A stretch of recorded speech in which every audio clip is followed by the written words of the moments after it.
Hello, everybody. This Hello. is Sister Lives, and we are doing a rewatch of season 2, episode 3 of Sister Wives. We are also going to talk the season finale of Seeking Sister Wife at the end. So stick around if you would like to hear some talk about that. What's up? We've got Sarah from Reality Squad. Hello. We also Yay. have James from My Take on Reality in the house. Hello. Speaking of James, let's get this amazing intro going that James is responsible for. Let's just do it. Don't you think like that? I will love you endlessly. If you only believe me, don't you think like that? I will love you endlessly. If you only believe in me, yeah. Let's get it. So good. Oh, thank you Let's for doing get that, it. James. No worries. My pleasure. Thanks for having me. Yeah. Well, so as I said, this is Sister Wives season 2, episode 3. For those who haven't rewatched in a while, this is the one where Janelle and Cody go on a camping trip for Janelle's birthday. Also, the one where they discuss their finances. This is another good episode. Oh, yeah. Yeah. These early episodes were pretty juicy. Yeah. And speaking of finances, I really feel also another thing about this episode is it's the one where Janelle's identity as the cheap one like really starts to take shape. You know what though? Like I felt for her. And then I have a video. I couldn't get my shit together today to get it out, but it'll come out tomorrow. I really feel like without Christine and Janelle, Cody and Robin are like headed straight for bankruptcy. Because Janelle Right. was the one that was cognizant of money, like that things cost money. And Christine was like couponing their way into making it from month to month. She was actively looking at ways to save money. These two don't know the value of a dollar for sure. And I'm not saying that I do, but they certainly do not. No, I think Right. we can. I mean, I've never looked at your finances, Sarah, but I am sure you're better than Robin Brown and Cody. The bar's low, but yeah. Well, you know what? Peggy. What Yeah. really hit me was when they were sitting there saying, like, oh, Cody comes down and they were talking about buying a sleeping bag. And Cody's like, yeah, we just go ahead and get a new sleeping bag. It occurred to me after rewatching it this last time that he wasn't necessarily declaring to Janelle that he was going to get a new sleeping bag. He was asking her permission. Because I think she was the one making the money. Not only was she in charge of the money, but I think she was the chief breadwinner. I've kind of held that position for a long time. But I think she was the one who was like pulling down the X's and O's. And Cody was sitting there saying, like, we're just going to go ahead and buy another one. No, we're not, because I'm not buying another one. I don't think Cody Okay. even knows the password to their online bank account. I don't know if he's been entrusted with such those like debit cards you can get for your teenagers, like baby's first debit card. That's the level of fiscal responsibility that Cody has attained in Yeah. Janelle's eyes. I mean, it's true. That means that by the end, Janelle was just saying yes every time Cody and Robin asked permission. Right. Well, I think that Yeah. Cody took position. I think by the end, Cody had taken position in possession of the Cody Brown LLC, Entertainment LLC, as the leader or whatever. And he started making those purchases and withdrawals because without that backstop, that break that Janelle put in, like, oh, we're going to just buy this. No, we're not. We don't need that. It's one night. We'll be fine sleeping on blankets. Without that, you have two spenders who are saying, like, oh, we just get a new one. Okay, we'll get a new one. And that was it. And I think that's what actually led them to it. and anybody who's ever dealt with credit cards or whatever, the big purchases you can handle and you expect. What runs your credit card balance up is the little twos and fews that you buy. The McDonald's stops, the little pizza stops, Taco Bell Don't one you night. attack my McDonald's, James. I will not have that. There will be no fast food attached here. You I fast food have to have my fascists. morning Diet Coke, and McDonald's makes the best Diet Coke. Yeah. Well, James, don't it's the avocado toast us. but that's what runs your credit. I'm telling you, that's what runs your credit up. The little Walmart stops. You're so right, You know. though, James. You know, My I think mom that's has what tried they to drill it into my head that you don't carry a balance. Use your credit card to work for you, like get your miles or your points or whatever kind of rewards that you have, but don't carry a balance. And I still carry a little bit of a I was gonna say, how does that work when you're married to somebody? Like my wife, like loves playing the credit card games. Like, oh, we'll use our points for this, and then oh, make sure you use this credit card for that. And just I'm like, okay. yeah. Well, I mean, if you look at it, there's ways you can do your credit cards because there's certain credit cards you can apply depending on what you use. Like if you do a lot of traveling, you can get the ones that have the high point ratio for travel. So you do the purchases and you get a rewards in that sense. You can do the cash back rewards. If you pay it off every month, you're basically getting paid to use your own money. So I mean, 2-3% here. That's what I'm saying. Like 2-3%. That makes a difference. So if you have like $100 and you spend that $100, you pay it off, they'll give you like $3 back for you spending $100. I mean, that's how it works. But anybody who's ever say, like I was a change guy. So when I go out and break a bill, I would take the change and put it in a container. And I had these huge containers in my house. I took a container down one time. I had like $500-600, just in change. So it's not, like I said, some twos and fews. That's why them damn supermarkets be asking you to upcharge your dollars. Do you want to round it off so that we can make a charitable donation? They get paid hand over fist. They killing them. They kill the game. I'm like such a bee. I'm always like, no. I like aggressively like, don't ask me again.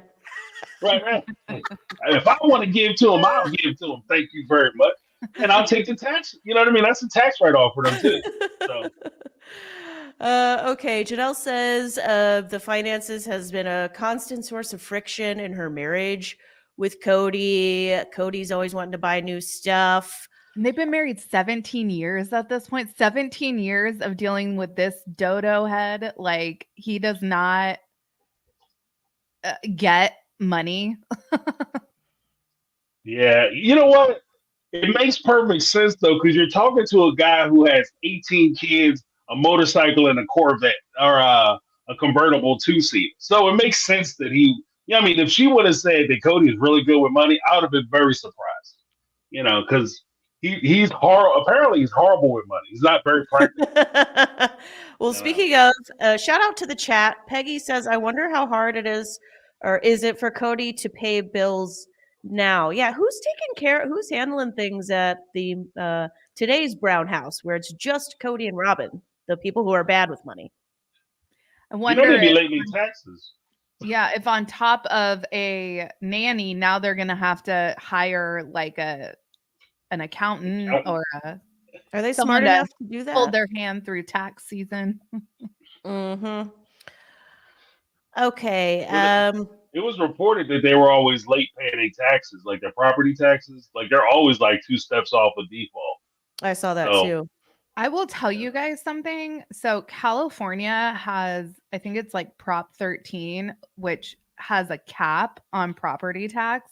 Like it can only go up based off of when you purchase your home. And this is to prevent like senior citizens from getting like priced out of their homes.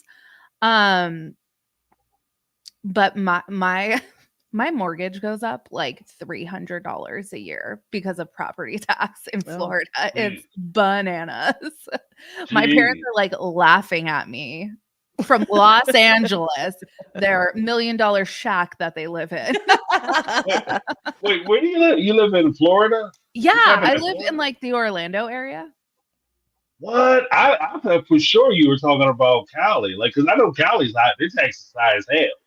But Oh yeah, Florida, I no, didn't realize there's Florida so was high. many like negative things about California and their finances, but they do have Prop 13.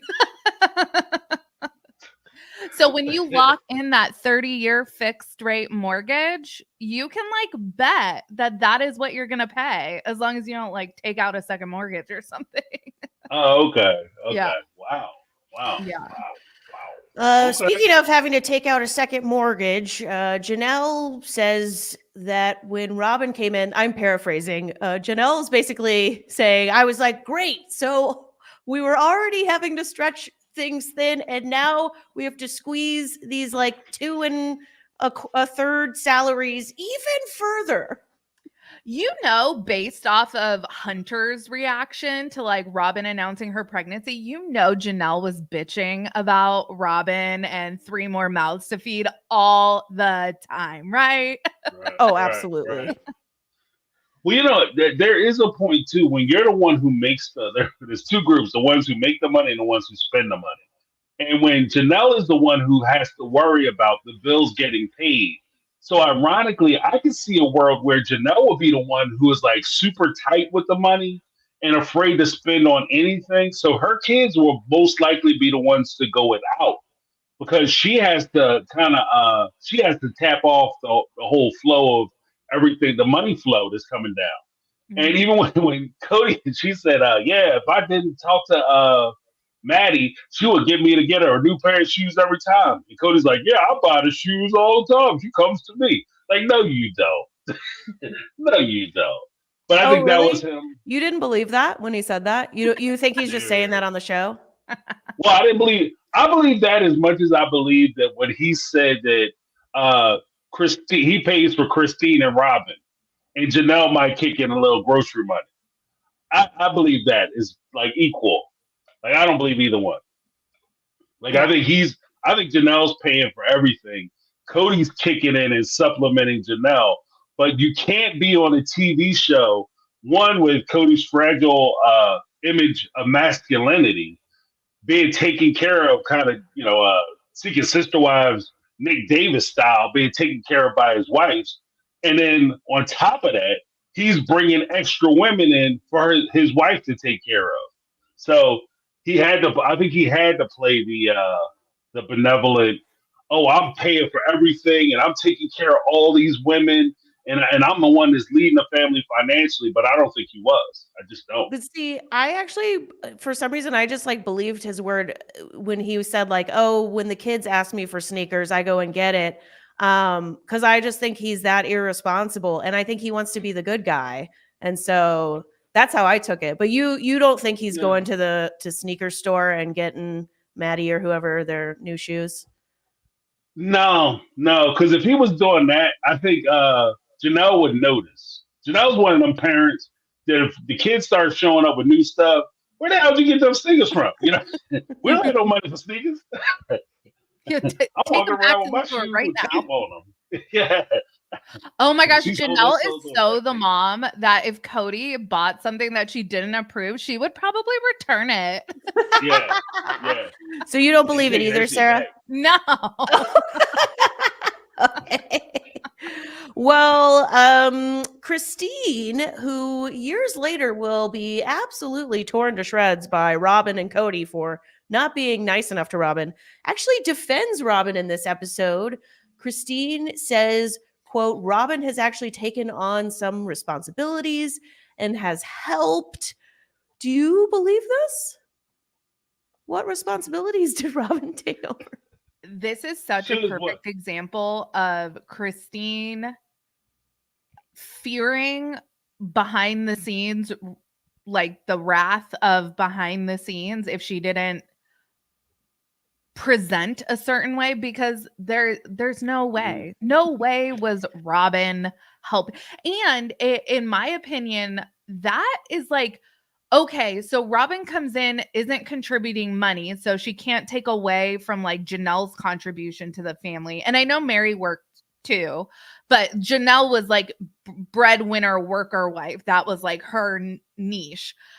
Christine was mom wife. Robin coming in to say, hey, I'm going to be stay-at-home mom wife as well, was really taking away from literally all the hard work that Christine was doing. Right.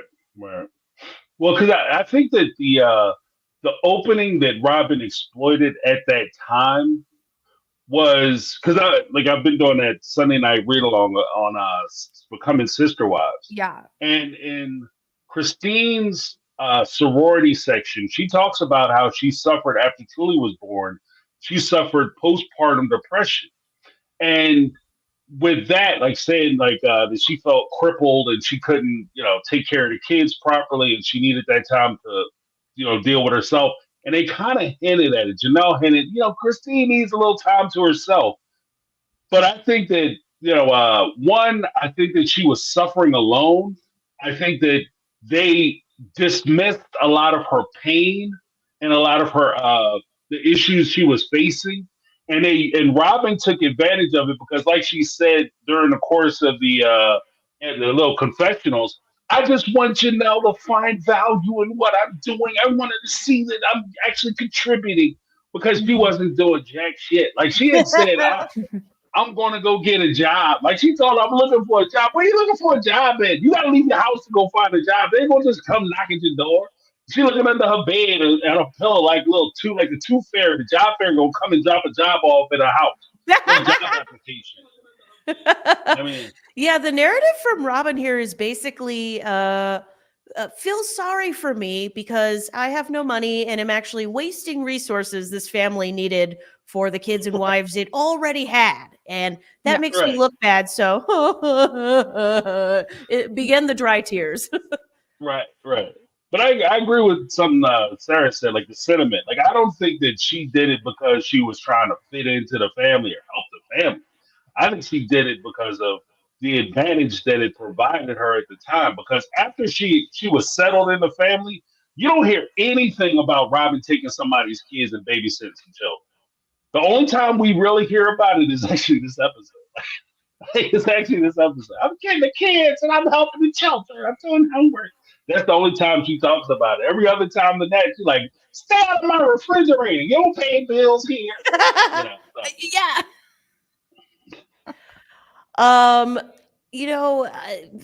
Robin says, it's like I want to sit here and somehow be worthwhile enough that the disruption to their lives is worth it to them.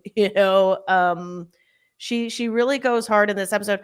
James, you were talking about her, this is being the only episode where she kind of watches the kids or shows her supposed things that she's saying. I really thought she couldn't even fake liking watching the kids. Like there's a scene where I think it's Isabel, like jumping on her leg, and she really looked annoyed to me. Yes. Right. And I think that's exactly where I'm looking at what Sarah is saying. It said, I see what you're saying. Like, I'm not disagreeing with the fact that she didn't want to watch the kids. I don't think she was excited about it at all, of coming over to the house. And this is part of the pressure that I think Christine was under, because she doesn't want to watch the kids. And here Christine is just being a mom of one. Christine, you need to get up off your ass and take care of your babies because I'm busy and I got things to do. So you need to get back to doing. And that pushes her to go back into where she was. Because even in season 18, Christine talks about how in order for her to fit into the family, she had to create the perfect wife situation where she always had to be happy and put the happy face on in order for the family to flow together. So, I mean, again, this is kind of one of those, and I don't want to just jump off and be a Robin basher, but Robin was kind of rough. Like, Robin was a rough cat to watch. Wait, what do you mean rough? Like, she was rough in the sense that she, like, a lot of the stuff that she does is selfish by nature, so she just comes off looking poorly. I want to say that she gave a lot to the family, but I can see the calculation in every move that she made where she got some kind of benefit. It wasn't for the benefit necessarily where I'm sitting. I don't see a benefit strictly for the family, and she's putting herself out and sacrificing. I see the sacrifices and the stretches that she made benefiting her in the long run or moving her further along in the favor of Cody. So this is something like this would be something she could say. You know, when I came into the family, I was all about the family, and I really wanted to work with the family, and they rejected me. Because remember, Cody stood there when he got the knife in the kidneys, and he talked about how Robin had sacrificed so much and gave so much for the rest of the wives, and they all rejected her, and she just kept trying to give. And that's this is that part where she's talking to him, and I think that there's a lot of pillow talk going on where she's sitting there saying, I be doing all this stuff, and they don't never appreciate me. I know, Robin, they don't know you like I know you. I know, Rob. You need to say something, Cody. I don't want to say nothing. No, don't tell them you heard it from me. And just kind of poisoning that ear. So again, maybe I don't want to bash her too bad, but yeah, it's Sarah, hard not to because it's hard to not see it. Did you have something you wanted to add to that? Oh, no. I agree. Okay, so are you two campers? No. My brother is. Your brother's a camper? Yeah, my brother, he'll go out with his buddies and the folks and stuff, and like people from his neighborhood, and they'll all go out and camp, and like they'll take the kids with them and all that. This is crazy. So God bless them. Well, Janelle and Cody, they're doing Janelle's birthday dinner at Arches National Park, and they struggle with the tent. I feel like you always struggle with the tent when you're camping. Like nobody. It looks like I've been camping, so I have not personally set up a tent, but I have witnessed one be set up. They're complicated.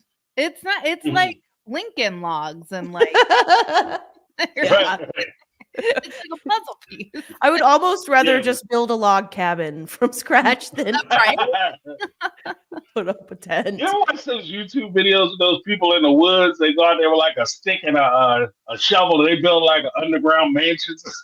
Yeah, like survivalists and stuff. Like one time I really love Survivor, and I at one point, because the whole thing about Survivor is knowing how to make fire, and so I'm like, there's got to be, why wouldn't anybody look up how to make because in this modern era of Survivor, they take away your flint if you lose a challenge.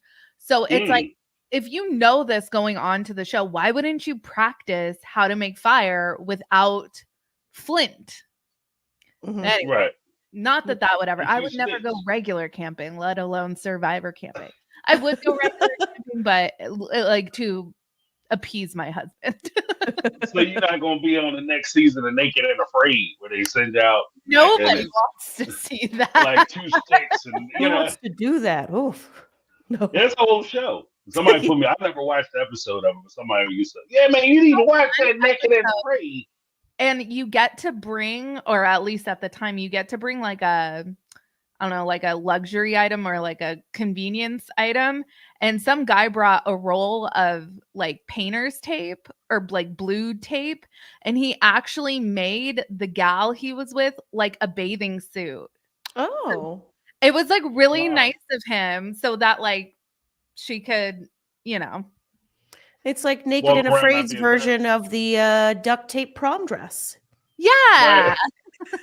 Of course. I feel like those were like a bikini, but Did he make something for himself? Did he make like the banana hammock for himself? Or God. I think so. Or he had like I think they give you like satchels. So I think his like satchel like covered. I can't remember. I just remember that he made her a bathing suit, and it was so that she didn't have to be all exposed. And how very kind. Well, some people walking around out dente. What was that? I said homeboy walking around al dente. Good for him. Yeah. So I feel like probably the most well-known part of this episode, and they probably, because the editors put it in like 5 of the coming up segments, is Janelle, what do I just put the bill on the counter? How do you want to work this?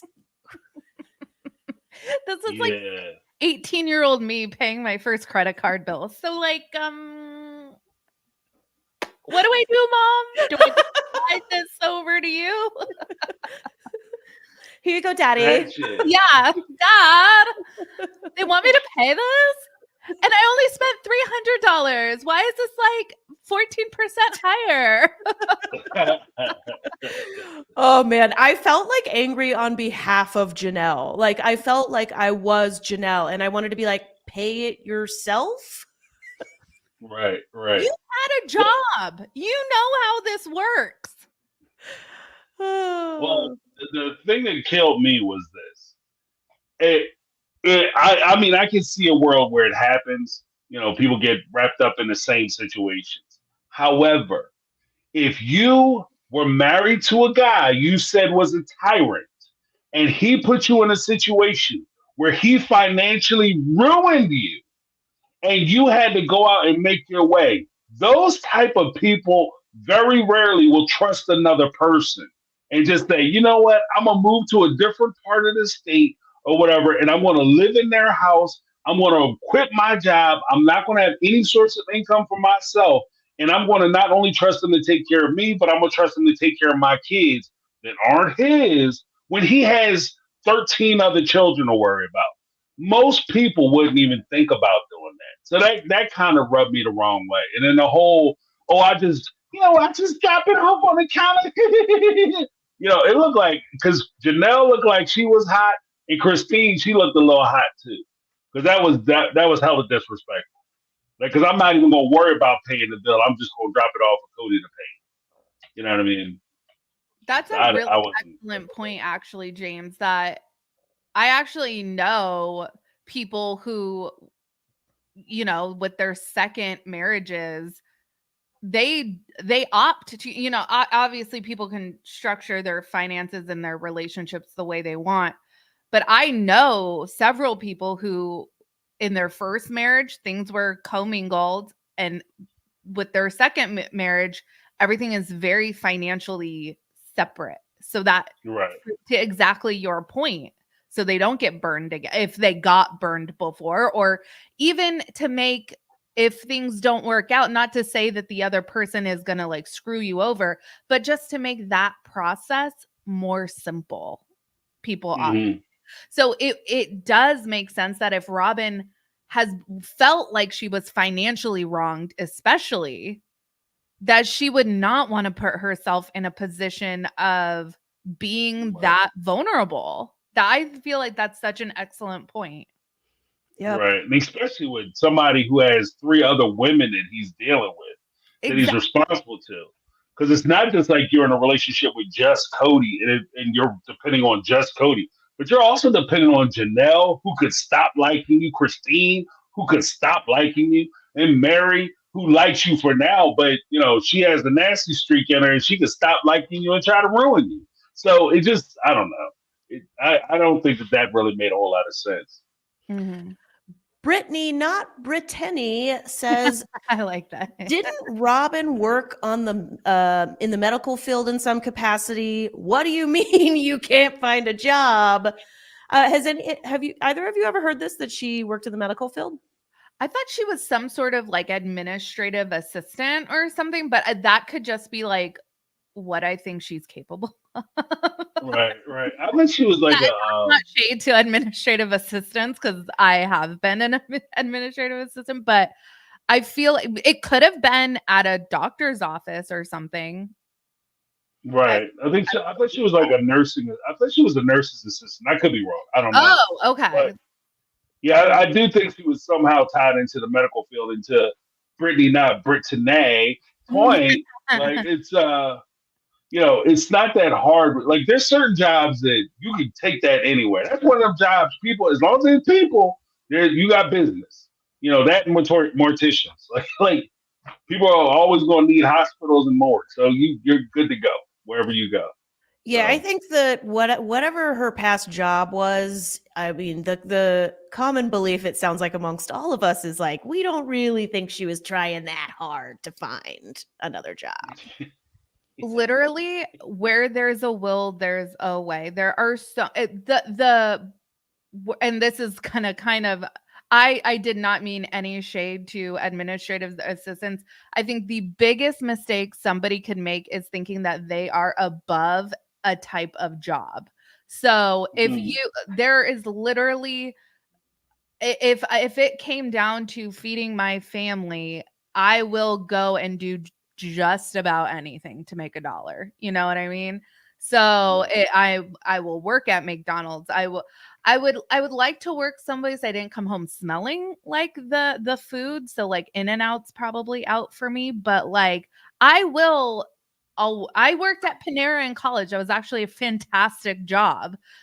So it's people thinking like, "Ugh, I have a bachelor's degree. I'm not going to work at like Target. Why not?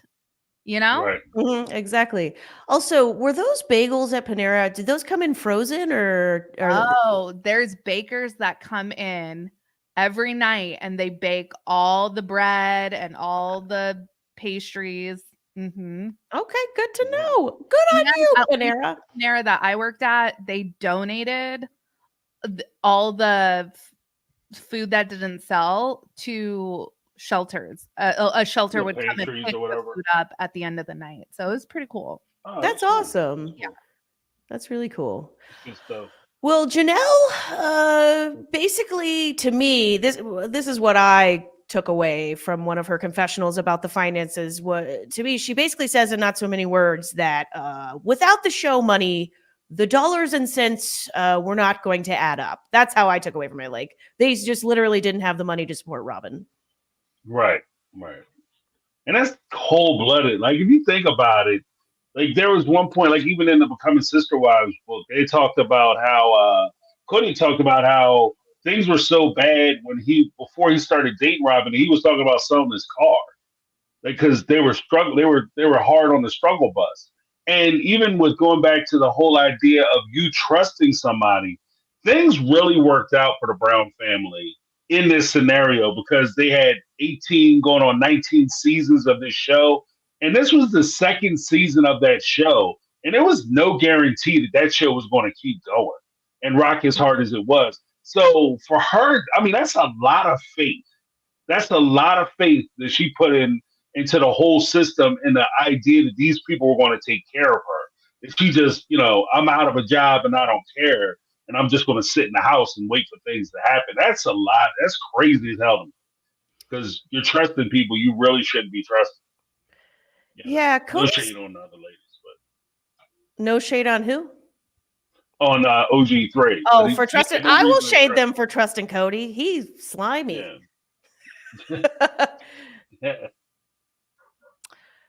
Cody says Robin supposedly went to him and was like, I can't be a burden to your family. That's another thing I think is BS. Here's my question. Do you guys think that she was like, I can't be a burden to your family, but where do I put those bills that I need you to pay? Like, Seems like you can be a burden, Robin. should I leave it on the counter or should I just drop it in the mailbox? Like, how we working it? What did you two think of this confessional where Janelle says, in our family, all of the children think their mother is the favorite? Like, do Christine's kids think she's the favorite, the basement wife? I don't think Christine's kids ever were disillusioned and thought that Christine was the favorite. I think that Christine's kids probably witnessed some pretty gnarly arguments between Janelle and Mary, that's for sure. And I do think probably they witnessed Christine be the peacekeeper and Cody appreciate that. But do I think that they ever witnessed Cody prefer Christine? No. Yeah, I didn't buy it either. Yeah. I actually think that we see in this episode Cody's real affection for Janelle. Yeah, are you talking about like when they're at the campsite and he's, Yeah. Kissing the back of her neck, I think? And I think Cody has I think he always has had a very deep love for Janelle. And I think that I personally, this is like my tinfoil hat theory. Most of the kids that are most vocally talking about how they think that Cody is not doing right now are Janelle's kids. Right.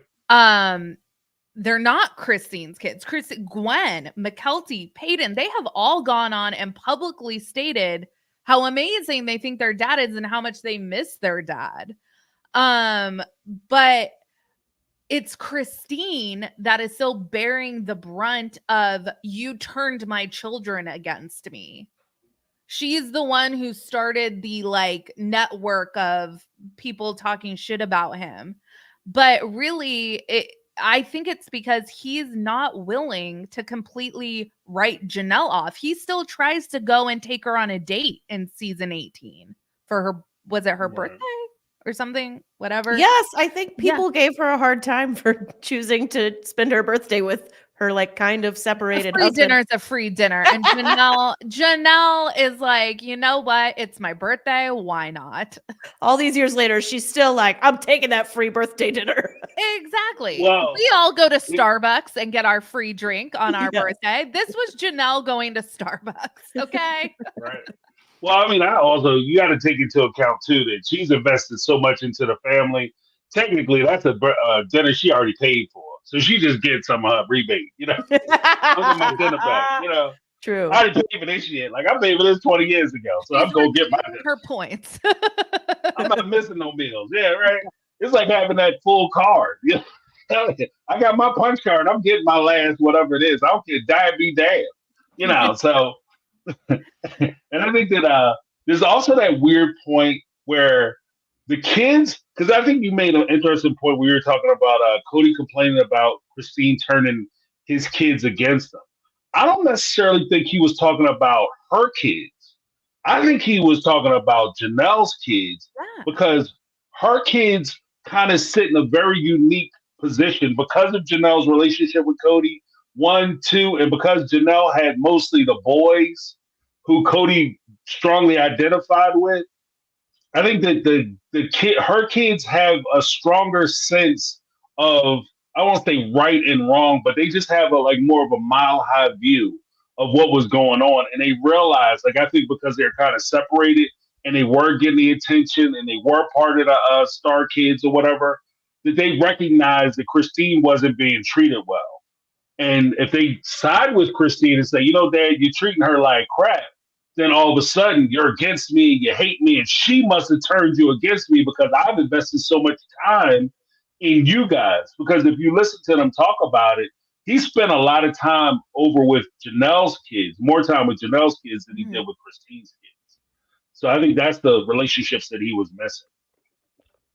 I always understood it like it was easier for him in Janelle's household because he knew boys. Janelle had all the boys, poor Peyton, and poor all the girls, because, you know, but he just naturally gravitated. And then at least Hunter was into all the same sports that Cody was into. And there was a lot of easy parenting over there for him to do. Whereas Christine required him to show up to parent, and she would call him out. In the wedding dress episode, we see her say, we know you're capable of being a better guy, so be a better guy. Yep. Kathy in the chat, Kathy Farron agrees. Cody goes where it's easy. He can't be bothered with girls and all their emotions. Oh no, girl emotions. I have a 1-year-old boy right now, and can we talk about some 1-year-old emotions? Because they are not gender specific. I'm telling you. Well, as long as he can play wrestling one day, all is forgiven. You have a tooth coming in, and all hell breaks loose. It does not matter, boy, girl. It doesn't matter. Well, pain is pain. Pain is pain. But I think that with especially when you look at Logan, he was a wrestler. You look at Hunter. Hunter wasn't just involved with the sports that Cody was into, like the football and the wrestling. Hunter was good at it. So when Cody shows up, especially if you're a guy with a fragile male ego, and your son is running the team. Like, you know what I mean? Like, he's like the star player. Like, he's the one everybody's talking about is going to the Olympics and going pro. And oh, he's amazing. He's the most athletic child we've ever seen in life. That's my son. And Cody got to be that guy standing in the, that's my son. Look at him run, take the ball back. Or look at him pin the guy and become state champion. I'm going to go down there and congratulate him at the podium because I trained him. And there's also that part where it's easy to join teams or businesses or whatever when the people are winning. If he's winning because he's good at it, then you want to spend more time with him so that you can be a part of his winning. So I can see, like, when they rolled those mats into Christine's house so that they could practice wrestling, that was around the time that he was getting ready to go to state. Hunter was getting ready to go to state. So Cody had to work with Hunter to make sure that he knew all the tricks of the trade so he could become this fantastic wrestler, which he might have became with or without Cody. I don't know. But he had to be a part of that. So he's going to spend more time with him. And I think that's how they got a lion's share of the time. Mm-hmm. Another somewhat, I don't know that it's iconic, but it will be talked about a lot going forward, thing that is revealed in this episode is around when they're doing the scene with the like, oh, Janelle's learning how to hug and kiss Cody and show affection. They eventually reveal, and they kind of just like throw it out there and then like dash away. Apparently Mary was like dominating Cody in the early days, just putting her paws all over him, just Garrick Merrifielding Cody. And Janelle was just like over to the side, just like, oh, Mary, may I? Okay. Or, sorry, I'll leave you guys alone. Like, and that just goes to show you that, for all of this talk, like Cody loves to quote X amount of like animals in the animal kingdom are non-monogamous and monogamy is not like a natural thing for blah blah blah. He loves to like quote stuff like that. But if we're talking about like human instinct is to like go after what you perceive as a threat, right? And that is exactly what Mary was doing. Mary was all hyped on polygamy until it was actually time to live it. And then she got jealous AF and wanted to shove it in Janelle's face. And that's exactly what she did. Yeah, I agree. I and that's the craziest part about it, because even as we'll talk about like with Seeking Sister Wives, there's one of my mainstay things about like even criticizing the polygamy propaganda program, which is Sister Wives, is just the idea that most people, and this is no shot at most people, it's just the way we're kind of rigged up. Most people are not equipped to do polygamy. Full stop. Like, we can't open up our relationships. We just don't, whether it's having that extra part or missing a couple parts, most people just aren't geared for it. They can talk about it and even try to understand it intellectually. You see, I did the crazy thing. But you try to understand it intellectually, but it's just not in your heart. It's not something that you can practice. In theory, it sounds great. You could have like a best friend and you guys could unite and become like mothers together. And it'd be so great. You could share a husband and you don't have to worry about dealing with him all the time. And that's all fine and good till you see that joker get, good night and get ready to go get buggled up with your friend and start bumping uglies with your best friend. Now all of a sudden it's serious. So I think that's exactly where Mary was. And it's ironic that she grew up in it, didn't like it. Christine grew up in it, didn't like it. Janelle is probably the only one, and I've said this from the beginning, Janelle is the only one of the four wives who could probably do polygamy successful for whatever reason. Yeah, I agree with that because I think polygamy is just so hard on women. I think if you have polyamory, there's just a lot more chance of success because it's just less culty and less about pressuring and more about, I really am choosing this. This is not, something I'm doing to get my 6th level in heaven or whatever they thought. Yeah. Right. Yeah. Well, with polyamory, you're also taking a focus off of one person. Whereas polygamy, the focus is on the man. Like, I don't care how you try to phrase it or put it together. The focus is generally on the one guy. and your relationships are revolved around him. With polyamory, at least you could have multiple relationships firing at the same time, and your relationship becomes more cyclical and inclusive. So theoretically, it would make more sense that has a stronger survivability. Thank you for the super Wanderlust. I love Wanderlust. this cute picture Yeah. with your dog. Yeah, What that's a good cutie. dog. Wanderlust says, "Love you guys. We love We you love you too." too. Yeah, that's awesome. I also noticed this comment since we were talking about Mary and how you know it's been revealed that Mary actually was immediately not okay with polygamy. Kate the Great says, even though she really wanted polygamy, Mary strikes me as the last person who would thrive in it. She has major control issues. I wouldn't be surprised if she had OCD. Diagnosed OCD at 19 years old. Can confirm. I see a lot of I obviously am not capable of diagnosing anyone, but I can see a lot of those traits in Mary. Mary Mhm. doesn't like people to come in and touch her toys, like, and that is what polygamy is. You Right, got to be cool right. with all of that, And that's kind of the thing. If you think about it, how crazy is it that you're like, I'm all about polygamy. We're going to share a husband, but you can't even have somebody coming and cooking in your kitchen. But that person's going to be cooking in your kitchen, Zach. That is the wildest thing to me is that, and we never saw this, but the whole, like, we know that sharing a kitchen was this big dark cloud that, like, Mhm. we must never speak of sharing a kitchen again. That's how dark things got for these three. Right.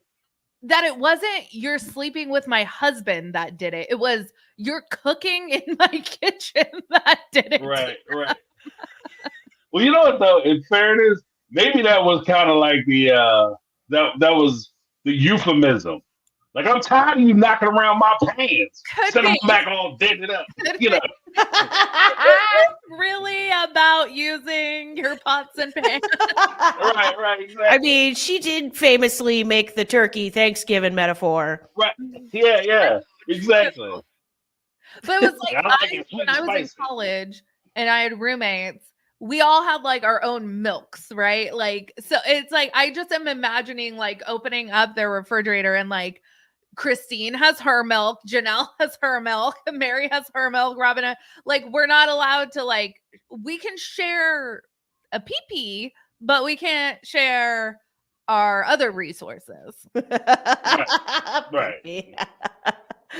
I just wanted to give a shout out to Baack K in the chat, our mod. Everybody is saying that this is our only mod right now, so thank you so much for holding down everything, Baack K. That's really awesome, and we really appreciate it. Thank you so much. Yeah.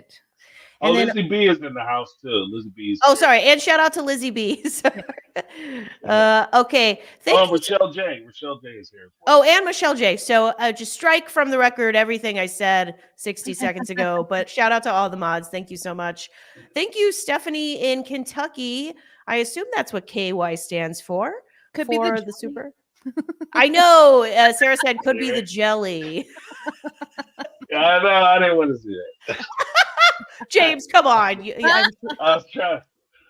I'm already struggling over here. I'm on the struggle Mister- bus trying to. What was there something that he made for his own banana hammock? You didn't think you weren't going to go to the Yeah, jelly? that's what I mean. Like, It's not the chat that needs to be moderated. It's the three of us, right? that's what I'm saying. Like, Indeed.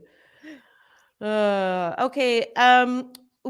Was there anything I missed from the episode that you all wanted to go over, Sarah? The famous cereal is a snack, not a meal. When Robin tells, I think it's Isabel, they're all at Robin's, Robin being the mom, and the kids are eating cereal, and she goes, Isabel, cereal's a snack, not a meal. MILL. Yeah. yeah. And that I know for a lot of people, that really kind of tweaked them a bit because so many folks look at it like because in my house when I was growing up and the way I do my household, Lizzie B in the house, but the way I do my household, you can take whatever you want. The food is there for you to eat, but just eat all you take. So like if you had Isabel loading up bowls, like she went and got a mixing bowl and she dumped a whole box of cereal in it and poured half a gallon of milk in that bad boy, took 3 bites and then put the milk in the sink, the bowl in the sink, pour it in the trash. Then you say, like, whoa, you know, you need to relax. You know, take it easy. We got like food storage. We're not doing well financially. Then you make those arguments. But if these kids are hungry, let them eat. Especially the only way I would stop a child from eating like a snack like that is if they aren't doing their dinner. Like if you're not eating your dinner, then you might slow them down. But if they're housing the snack and then they go back and they getting 3-4 servings of the dinner, then what am I telling them? They're growing. You know what I mean? Yeah. And that's one of the things with kids. Kids gonna eat you out of house and home, Jack. So get ready for it. Yep. Was there anything else besides the first sign of Robin restricting food with the kids? Yeah. Nope, that was it.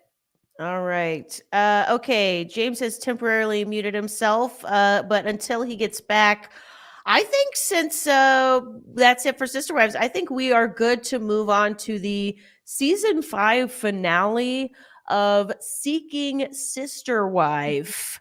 There was a whole thread in my Facebook group today about like how gross Seeking Sister Wife is, like as a concept in practice. Someone started it off like, I really tried to get into Seeking Sister Wife, but I just couldn't do it. And then all these people chimed in like, oh my God, it's like depravity personified.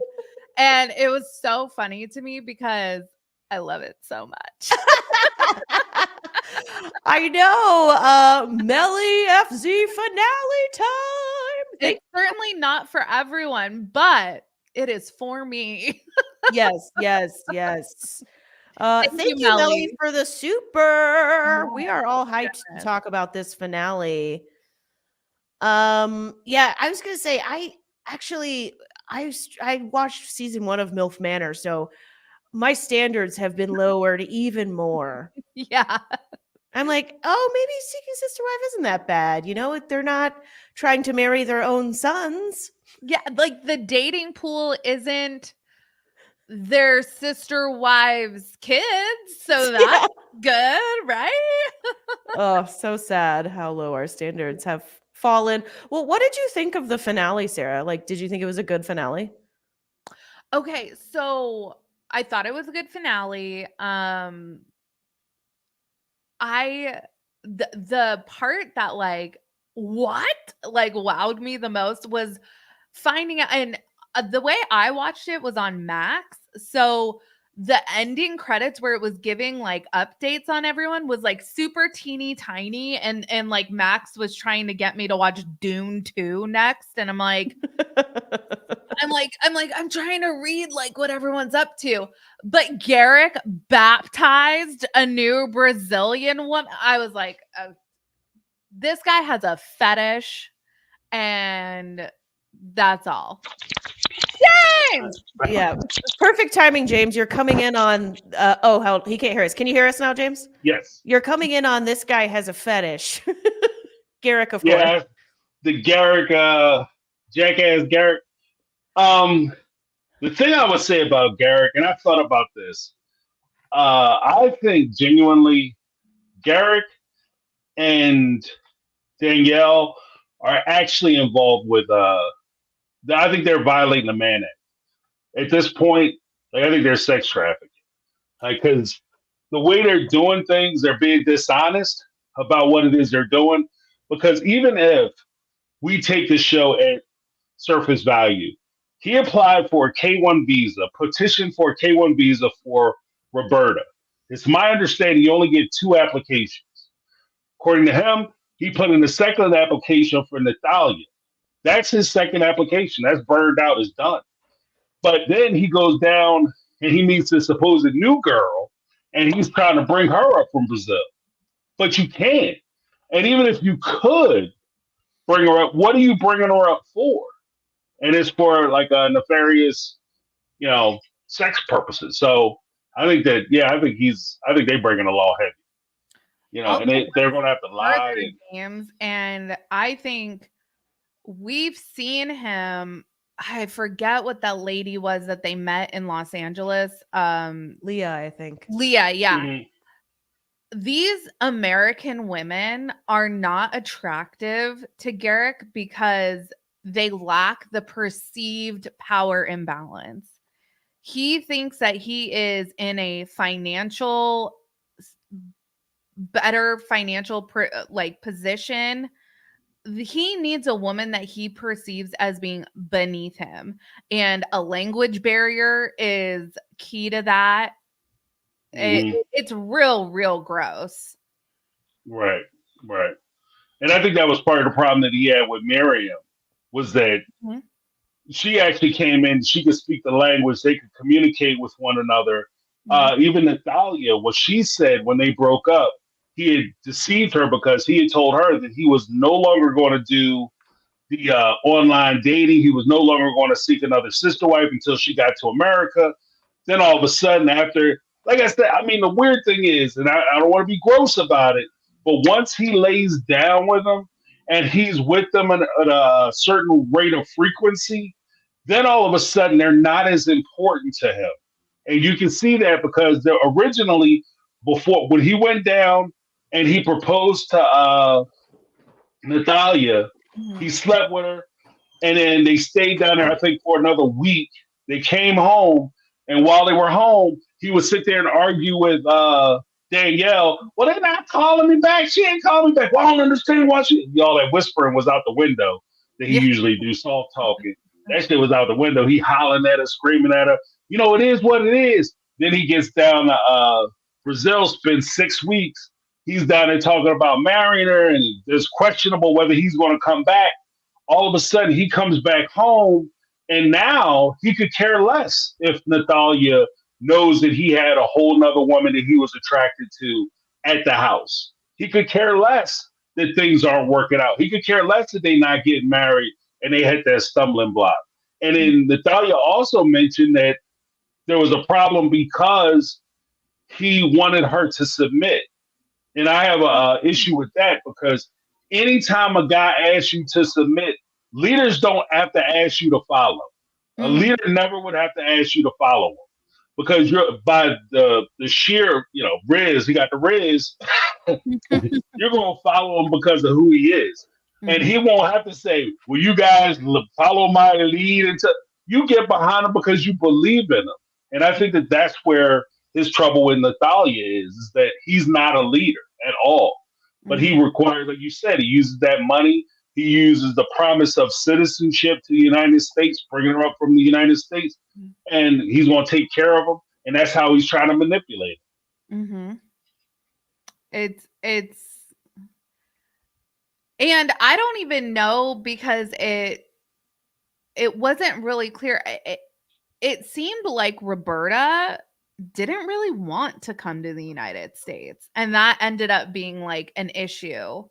So I don't know where Natalia was at, like if she does or she doesn't really want to come to the United States, but it almost seemed like, okay, like support me down here if you want to come have bang trips. Right. Well, and you know what? Like I was cool with them doing that.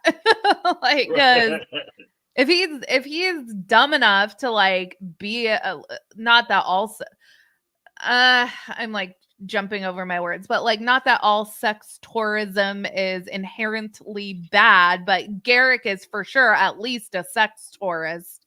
And if you're gonna do that, at least ladies get your money. Right. We'll get paid up front. How about that? Yeah. Thank you, Michelle Cruz, for the super chat. Thank you. But I would say, like with Roberta, I think it started out that he was using her to try to I think she was originally interested in coming up to the United States, but it started to become more suspect because Danielle threw salt in the game because that's when that's when Danielle had encouraged him to date the girl Leah, the black girl Leah from California, and they went out to California to meet up with her. Danielle did that because I think she wanted to stymie the relationship between Roberta and Garrick, and she did it again with Miriam because she went out. Danielle went out and found Miriam and invited her to come to the house. So I think that was Danielle's way of stopping it and stalling them out. But at the same time, I think that for Roberta, she's looking at it like, kind of what I was saying about Robin. I'm going to be vulnerable. If I come to the United States and I'm living in this man's house and I'm living under a green card visa and he can control where I go, what I do, how I do it. I don't speak the language. I don't have a driver's license. I don't have anything. I don't have contacts. So I'm isolated and I have to do whatever this man wants. And he's getting super controlling because I think that's part of it too. Garrick is one of them wolves in sheep's clothing. Mm-hmm. He's one of them wolves in sheep's clothing because he do that soft talking bullshit. I'm part of my friends, but he does the crying and I'm so sensitive and all that stuff. But this dude, I can see in him that he gets super controlling with these women. He gets super controlling, gets super manipulative with them. And I think that when these women decide they want to stay down in Brazil, the reason why they want to stay down there is because I don't think that they believe that they can handle him full time up here, especially when he has that much control and power over. Mm-hmm. James, he's just crying all the time because he just wants to show the softer side of gang members. Like gang members can cry too. Always thugging. ATK, what's up, polygamist? Always thugging crew. If Call we my didn't flip use the C, phone. we used the K. That made it official. Like, are you serious? I'm about to change our group text, you guys, from OG3 to Always Thugging Crew. Okay. Always thugging crew. Please This guy, do. man. And that bullshit. Like, I don't know. This dude's gonna make me go up. Like, but that I'm really trying to hold it back. But this dude is. Let it go, James. Let it go. I keep trying to put the cap on it. It's like shaking up a bottle of soda. You open it up, you try to close it back up. But this dude with that, there's a couple things that happen with that. One, why are you gonna say to the Middle Eastern girl from Michigan, "Oh, I was in a gang and we used to go out and pay. They used to pay us protection because we were so tough." What did you need protection from in Buena Vista, Colorado? Right. You sucker ass dude. And, I used to burn down stores. No, you didn't. And this young lady is probably from freaking 8 Mile. She hanging out with Eminem and shit. Like, there's no way that you're impressing her. Like, she probably knows killers. You sit up, yeah, I was pretty tough. Her face too when she's telling this is like, Yeah, she was like, am I supposed to laugh? Is this a joke? Always thugging crew. Yeah, we used to tell each other because we had decals on our trucks. Miriam nailed it. She was like, you were just like a privileged upper class white boy whose parents let him run around. Yeah. You 6 generations deep in a town of like 300 people. Everybody know you, your mama, and your granddaddy. And you out here supposedly committing crimes. Like, come on, man. What are we talking about? Stop it. someone said ATK sounds like an airport code. Wouldn't it be amazing if Garrick did like a always thuggin' rap polygamist video? I mean, he's that level of deluded. Yes. Yeah. Well, and then he'll come out and it turn into like a gospel album. Like he'll come out with like the gangster rap album, the first one, and then his sophomore album be like, yeah, I turned it over to God. And then all of a sudden, you know what I mean? He's like white Kirk Franklin. Right. Oh no. And he's like, I want to come in your ears. You know what I mean? Like this fucking I don't know. Part of my friends. What are your predictions for what is going to happen with the Merrifields, with this new Brazilian, another young woman? Look, I'm here to watch whatever. Okay, like I am not above it. I am right beside it. Okay. So if they want to sign up for another show or another season with yet another Brazilian, and then that Brazilian won't be able to come, and then Danielle will get someone local to ruin everything and like rinse and repeat. I'm here for it. You know, I gotta tell y'all, like I thought about it, and especially always Thug and Crew, as well bringing like a criminality in the underworld. Like when rubber meets road, you're going like part of Garrick's attraction, and part of the thing that makes him attractive to some of these folks, these people down in Brazil and these other countries, is the fact that he's doing well financially, and he can go down and he can influence them. One of the dangerous things about cheating with people, when you're cheating with people, is that you're not, people don't, women, or, speaking from a guy's perspective, men who, when they go out and cheat with women, your wife doesn't get upset just because you're out cheating. They get upset because they see their life ending. The life that they've grown accustomed to, they built up for themselves, and that they want to move into the future with, they see that ending. When you go down to these countries and you start playing around with these women and you start putting in their heart that you're going to bring them to America and their life is going to be better, and you down there playing around, bro, you are putting yourself and your family in tremendous danger, because there's nothing more dangerous than somebody who is desperate and has nothing else to lose. They feel like they have nothing to lose. So this tryst that he's doing is cute for TV, but the truth of the matter is that he's playing a very, very, very dangerous game down there playing, especially in some of these South American countries where you're deflowering these women and then you banging them out and you going back to their dad talking about I'm married to her and I'm gonna bring her up to the States, and then your wife come down there and play some bullshit game where she calling the embassy talking about, oh no, we together, we married, we about to have a baby. Don't bring her, give her the papers, don't let her get married. And he gonna show up and want to cry, or he gonna be crying in a field somewhere with this dude standing over top of him. Trust and believe. Like, this is crazy dangerous. This is crazy dangerous. James, you think Garrick's gonna go after like Thais or something? I'm picturing Thais' dad. I don't think Garrick have enough money to get Thais. I want Garrick because Larissa is single and she's in the United States. If he wants Brazilian but local, like doesn't have to deal with immigration and all that red tape, I would. Oh my gosh, could you imagine Larissa and Garrick? It would be. What show is Larissa on? She was on 90 Day Fiance back in the day. Colt, Mother Debbie, like this is some like throwback. Mother Debbie is a little more recent because she was on Single Life, but Colt and Larissa are from like, I don't know, second or third season of 90 Day Fiance. Yeah. Well, it's like, no, you're right. They're legit 90 Day Fiance too. They're main 90 Day Fiance. Yeah. But they're on a couple like after, like Happily Ever Afters and all that. Single, I think, not Single Life.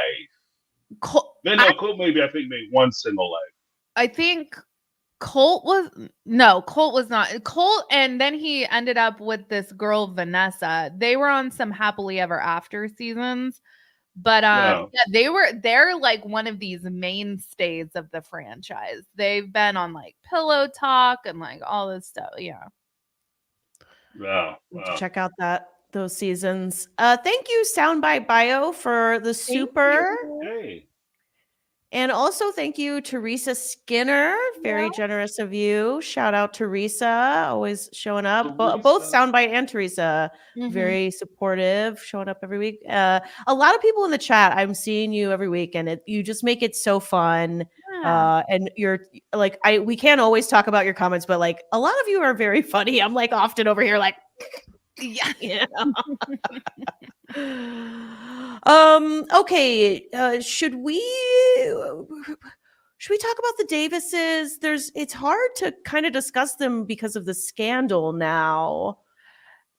Yeah, I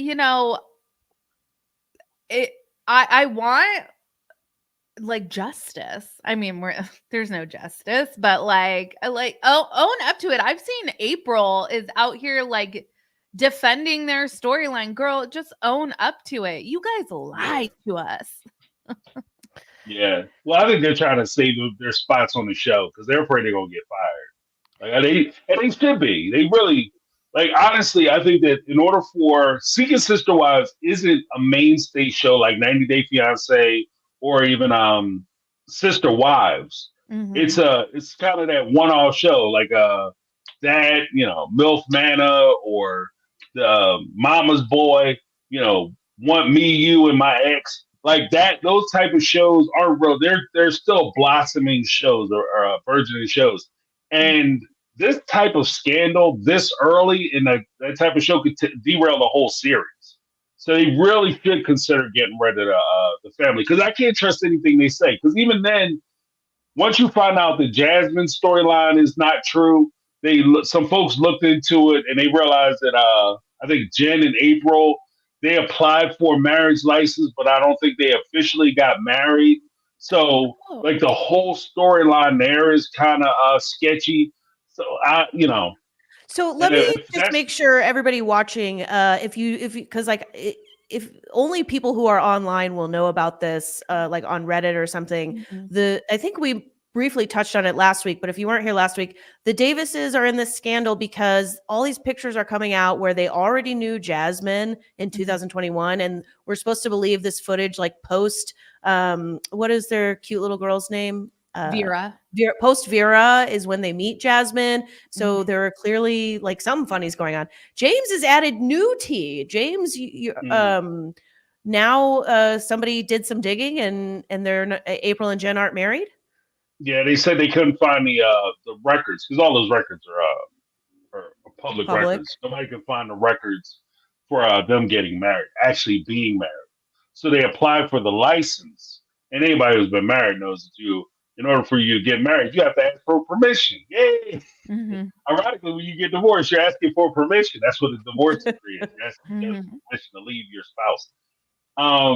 But they asked for permission. They got the license to get married, but they never went down and put in the paperwork. So as far as I can tell, they're not even really married. And at this point, it makes sense because to be honest with you, if they weren't married, it would make more sense to me and it would actually make their relationship seem a little more stable to me, as opposed to you forcing people to marry people that they aren't necessarily dating so that Nick can have his carnal appetite filled.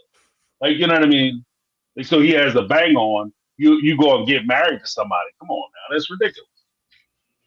Sarah, do you think like anything we watched this season was real with the Davises? Was it all reenactments? Does that make it real if it was a reenactment of something that already happened? Yeah, that's a good point. Like, I listened to this one podcast, the Reality Cray Cray podcast, and Kim, she's one of the people on the show. She has decided to not think about these shows too hard because some of the storylines on these shows, Love After Lockup and 90 Day Fiancé, it can get pretty dark if you and with Sister Wives too. Like if you get too deep, it can get real dark. And Right. so it's like, do I want to just keep it surface level with the Davises and just accept what? Because if I am entertained as hell watching this, but yeah, it's like, I think it's what Emily in the chat says. It can be a reenactment, but hide it better. Yeah, agree. Like we know that there's going to be a level of Facebooks. Yeah. I mean, where this came from. How low budget is this show? They don't have anybody who's like making sure. If they couldn't find Sperm Guy over on Love in Paris, oh my God. Like truly probably the most horrific casting I've ever seen them do. Well, do you two want to see more of the Davises after these scandals have come out? But here's the thing. See, I think that they had to do this because I think it's genuinely hard to polygamy date. And that's what we're Right. seeing. Like the Ryans, like they had this girl who wouldn't even appear on camera. And Ashley and with the Sherwoods, like that was kind of a miss. The Salahuddins, like that was kind of they didn't actually. Oh, they did meet that one girl at the winery, but like Right. that stood out. Like so, it's actually an incredibly difficult show. I can imagine to cast because who wants to like go on dates with these people? Right. Right. Well, I mean that and the fact that like they aren't any of them like really genuinely like even from the Merrifields, the Davises, none of them are really suited, in my opinion, to be in polygamous relationships. Like everything seems to be like even with the whole hot tub stuff and all that, like everything just seems geared towards the pleasure part of the physical pleasure part of relationships, but it has very little to do with building families, securing like this larger community, et cetera, et cetera. Now, as far as watching the shows, I think that there's things that we could talk about or topics that are brought up on the show that we could definitely discuss. Like, for instance, the idea of Jasmine's situation with the Davises, the idea of the long weekend. Like, don't go on damn long weekends if you're not in a position where you want to experience that with somebody. Don't go on long ass dates where you are trapped in a date with somebody you're not familiar with. Don't go on like dates where you're like confined with each other for at least 6 to 8 hours where you can't leave if shit start going left. Like, you know what I mean? Like, those are conversations that should be had. And definitely don't go over somebody's house like the Davises. You show up to their house, they expect to get it. That's what that was. Like, I don't understand what we're talking about. I don't know why we not naked in the hot tub. Like, that's what the conversation was. What? They don't asking color questions in the hot tub. We should be butt naked. Why are we not naked now? You know. So those are conversations. Like I said, there's stuff to talk about. It's just the Davises are just, I don't know. They kind of played out. Okay, so I take it then that Sarah wants more Davises, but do a better job hiding your shenanigans. Yeah. James is like played out with the Davises. Well, I will say I think that they'll have to, if they can find somebody to replace them, storyline to replace them, they should replace them because they hurt the series. They hurt the Yeah. they hurt the Credibility. franchise. Yeah, we want to. Sorry, go ahead, James. No. Well, I mean, just to close it out, but at the same time, like Sarah said, I think that they're having a casting problem. So, beggars can't be choosers. Even Yeah. on seeking brother husband, like the main couple, I forget, they were like well-known polyamorous like dating coaches. Like she's on there seeking a brother husband, and they portrayed it like she has her two husbands, but they don't have other wives, but her her husband number one had another wife like for years, and that there's a show called like Extreme Sex. They were on that show like promoting like polyamory. So I can only imagine like these shows in general are just difficult to cast. So you kind of spin the narrative, I guess. Yep. No, you're totally right. That's why we have the Sherwoods, who's just, it's really just, it's not a sister wife. It's a Yeah. girlfriend. They're looking for a girlfriend who will exclusively be with Ashley. Yeah. Right. Yeah. And I think that those, because even with some of those relationships, I think they could be interesting to explore. But I think that if you're going to do it, like part of the reason why they have such difficulty, at least in my opinion, part of the reason why you have such difficulty is because you're not honest about what it is you want from the start. Like even with the I think it is the Ryans, they kind of obfuscate a little bit and they pretend like it's one thing, and then when the women show up, the young lady they're saying now, Layla or whatever, when she shows up, all of a sudden it's a different thing. Like there are people who are into this stuff. You just have to be honest enough to tell them, like, this is what I want. I want, in Ashley's case with Shane, you have to say, like, I'm looking for a girlfriend for me. I'm not looking for somebody that's going to come in and try to mess with my husband or try to, go down the hallway, get a little bit of dirty hot dog.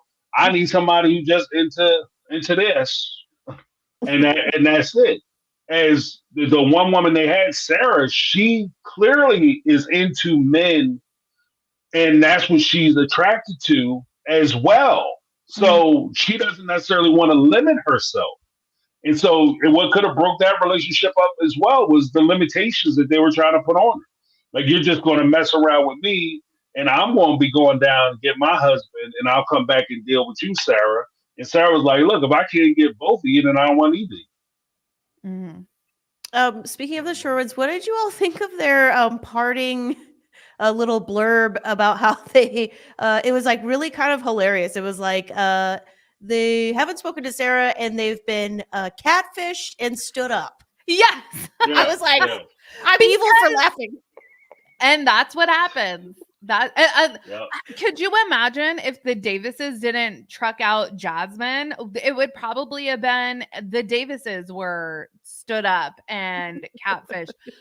Matter of fact, speaking of like Reddit revelations, years ago, maybe like a year or so ago, DMs that Danielle had sent people on Instagram, Danielle Merrifield had sent people on Instagram, started surfacing like, hey, look at Danielle Merrifield from Seeking Sister Wife messaged me. I think that's how she met Miriam, or she said Miriam messaged her or something.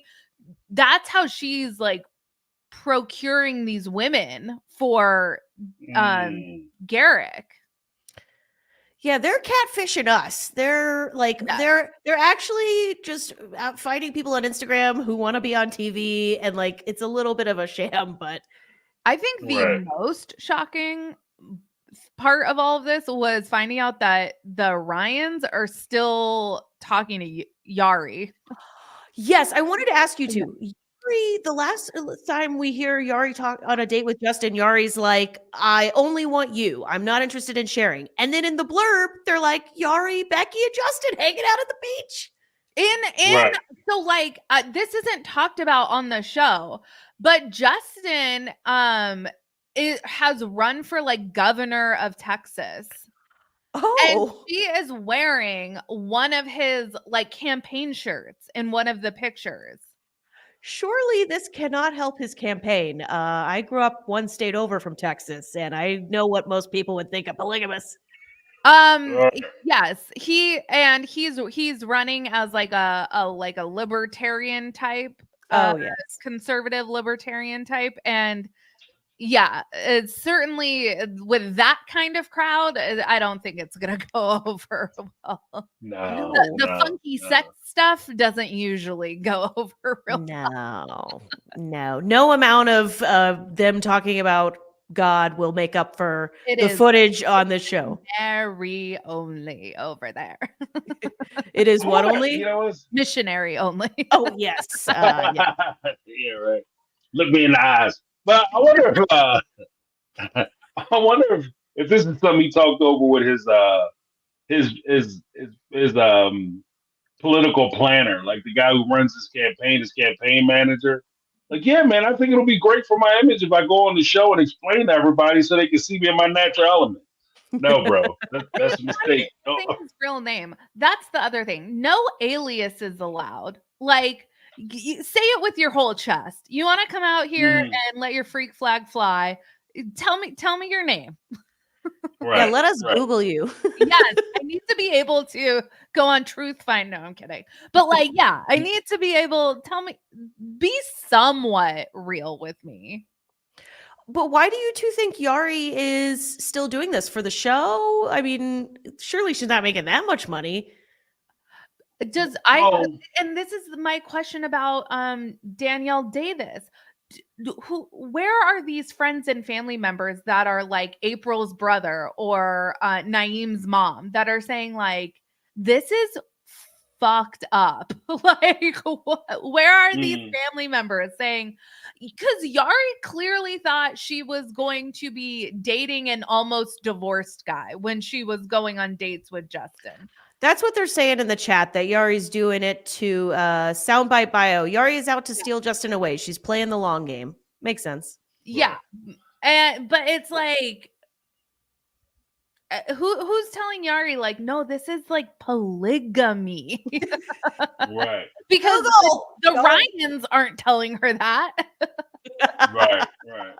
Well, I do think like with some of these ladies, when they go on these shows, like some of the ladies, some of the guys aren't above it either. When they go on these shows, people will look for you when you present on the show. Like what's the Miriam? Mhm. I know that her inbox is full of people. Hey, I saw you on the show. I'm gonna treat you better than Garrick treated you. Blah blah blah. You know, maybe Danielle might even got some of those messages from some errant guys who are, Garrick is treating you like crap, girl. You need to get with a real man. Blah blah blah. So you do get a lot of attention. So if you're a single woman, even that one girl, what's her name, Sarah, Shane and Ashley's girlfriend. She, I think, will get a lot of information. Like, she'll get a lot of interest from people because of the way she handled her business on the show.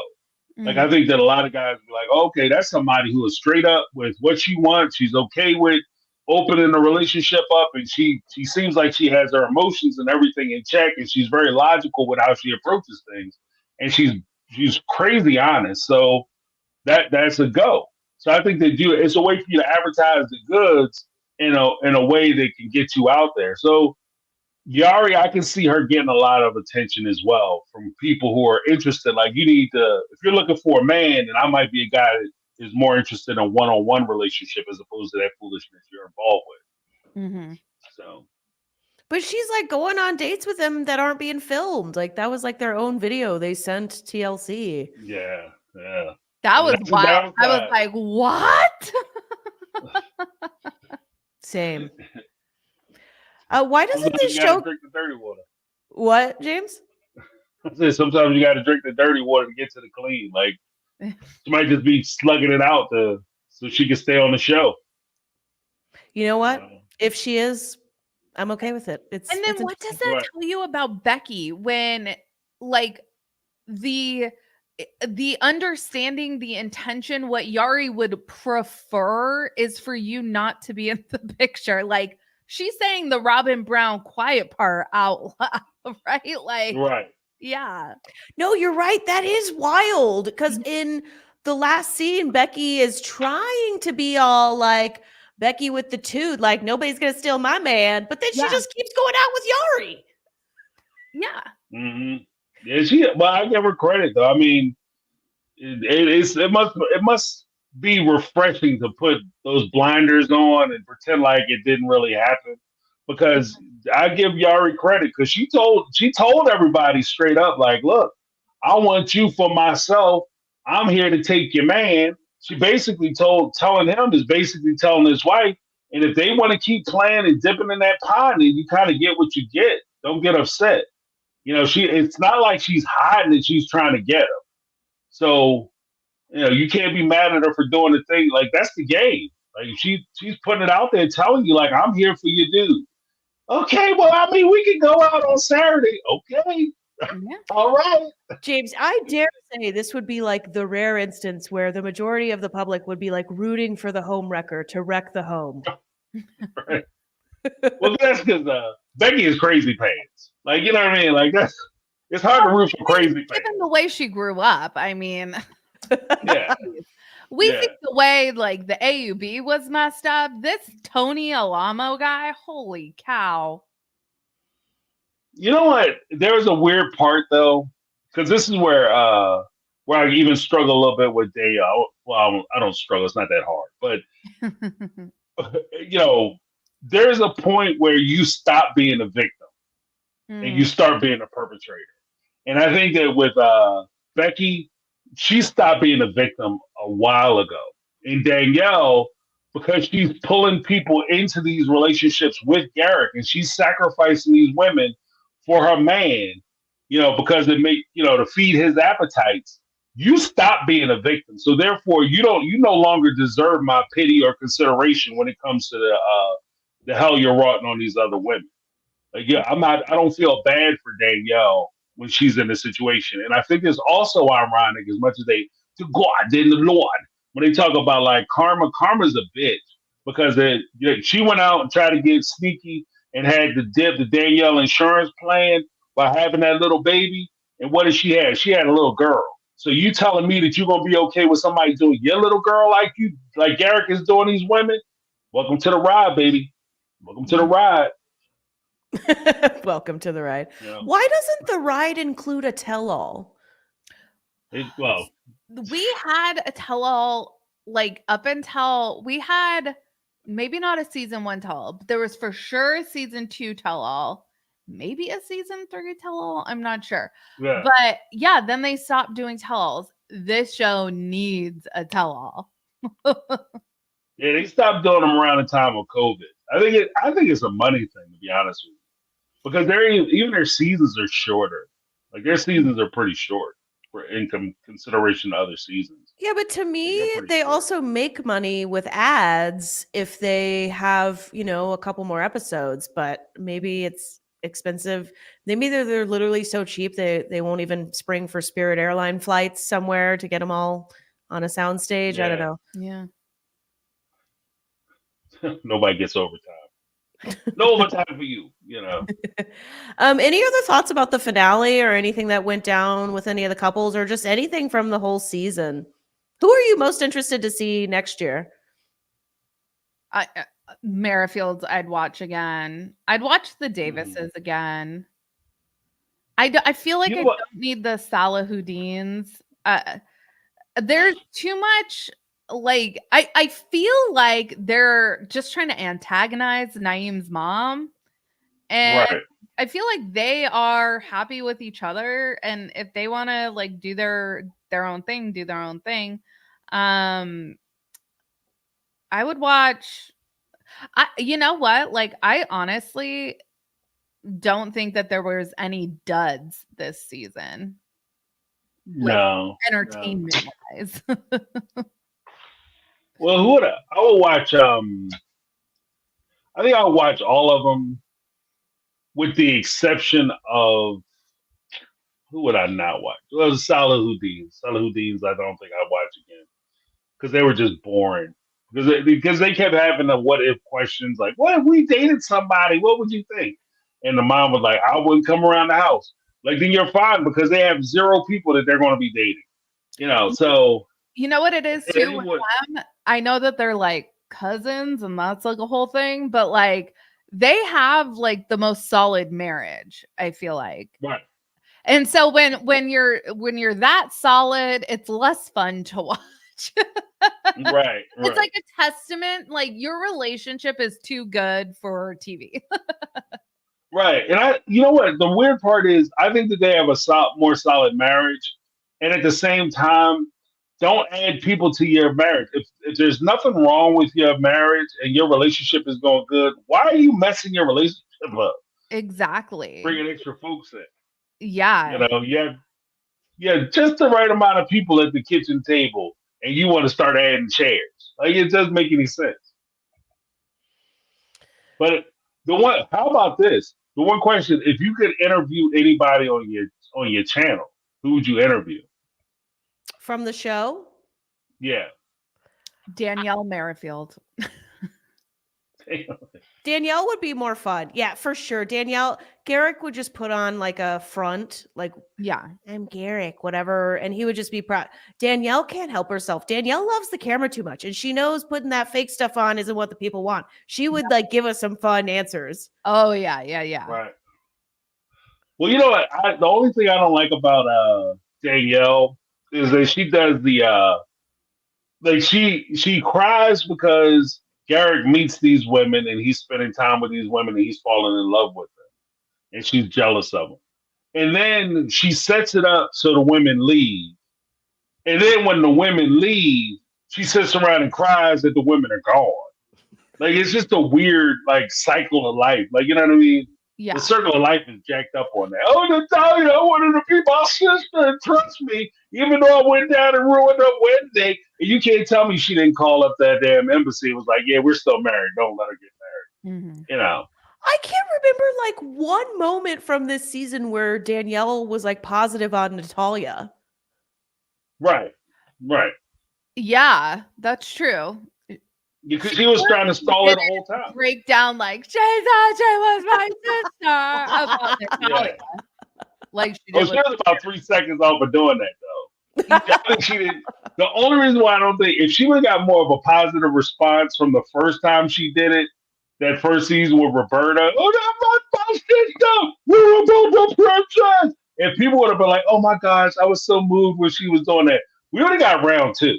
Mhm. Like when Natalia left, we would have got round two on that. But the one thing I will say is that the Davises and the Merrifields definitely were the heavy hitters. They carried this season. I feel like everyone else was kind of just like sprinkled in for some extra flavor, but it would be nice to have like at least one other couple or family that was like as messy or entertaining, for lack of a better word, because like I'm thinking like the Sherwoods, I don't really need to see them again.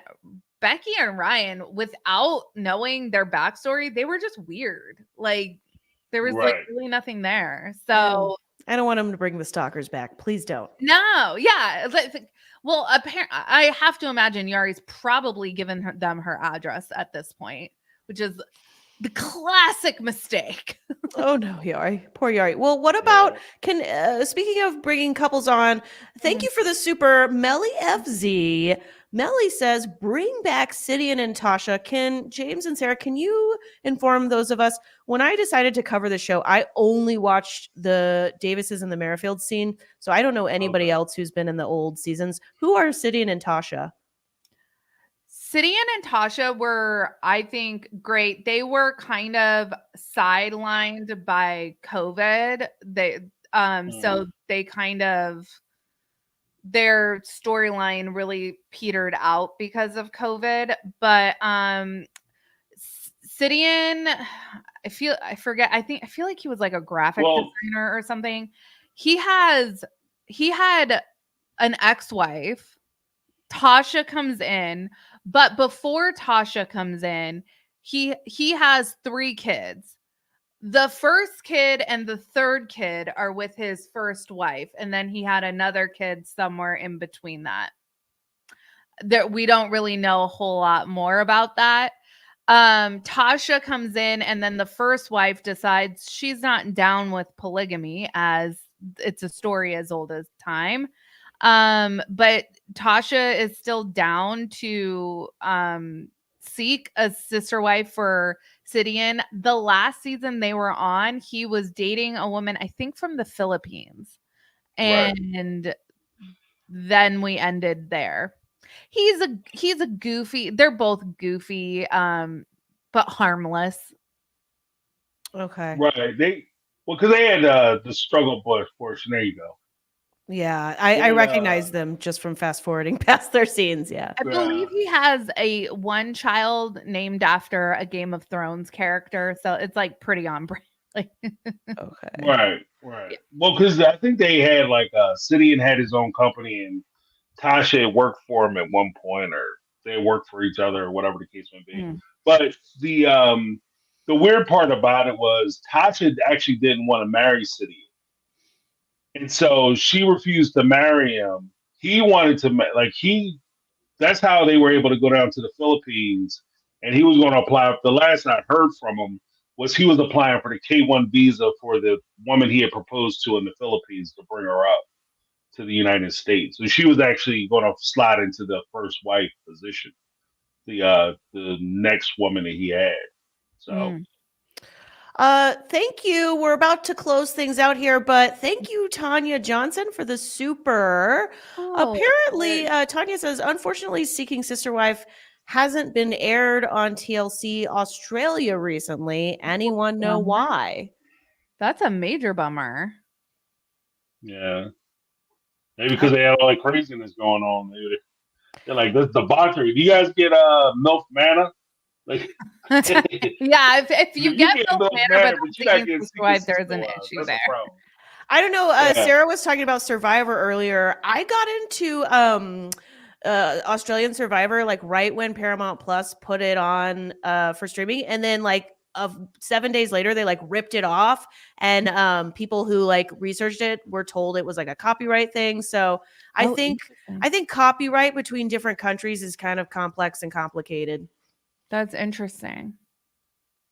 But that's a bummer.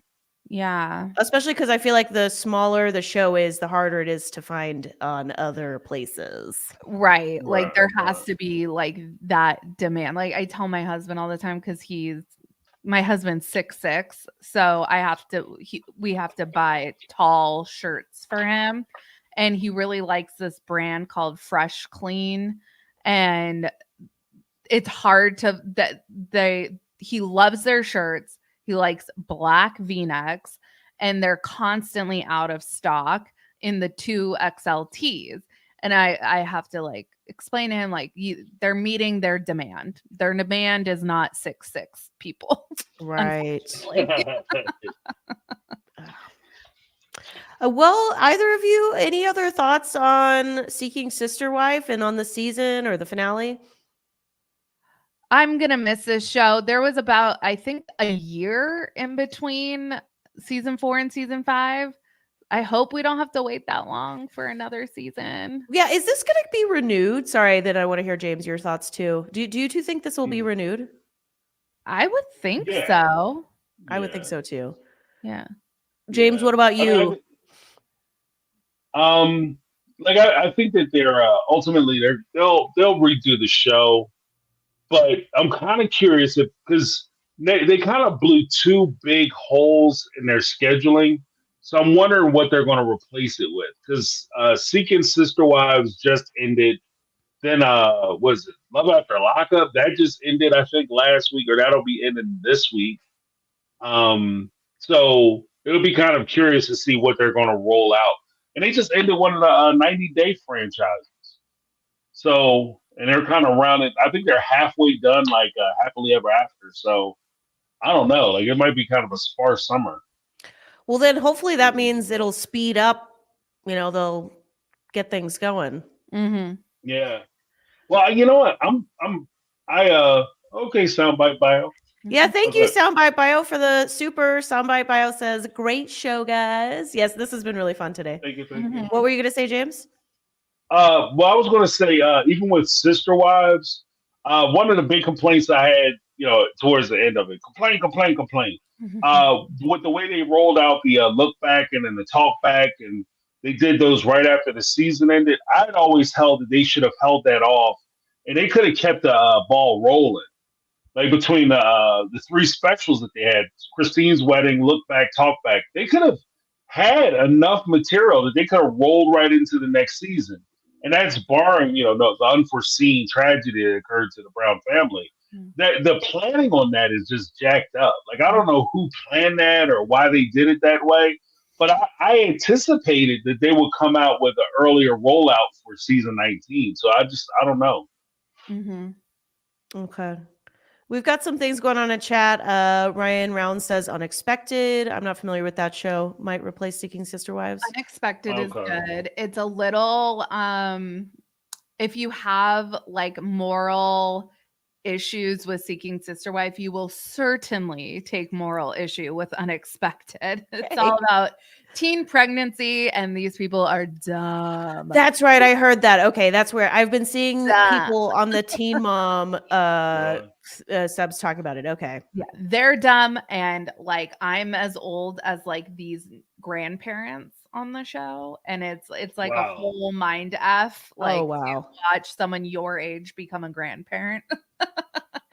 Wow. Yeah. Wow. Well, that's kind of sad because they had something similar to that on Love After Lockup this season. And it's sad to watch parents having to grandparent or become parents to their grandkids because their kids are just so incompetent or inept. Yep. Like having kids young is one thing, but being completely unable to take care of your children is a totally different thing. And I Yeah. think that like the unexpected, I think might kind of bring into that realm.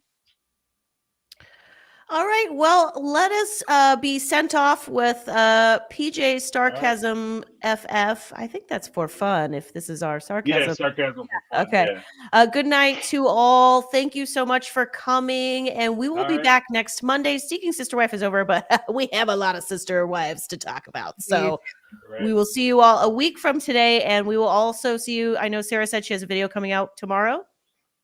Yes. Yes. Okay. And then James, I know you have your Sunday night lives and you probably have a video coming out soon too. Yeah, I have one coming out probably tomorrow. Tomorrow. Okay, so tomorrow, y'all, make sure you open up YouTube. You'll see something from Sarah and James. I'm trying to get mine out as soon as possible. I don't have a date though, but we will be back here next week. Everybody have a good night. Bye, All guys. right. Have a good night. All right.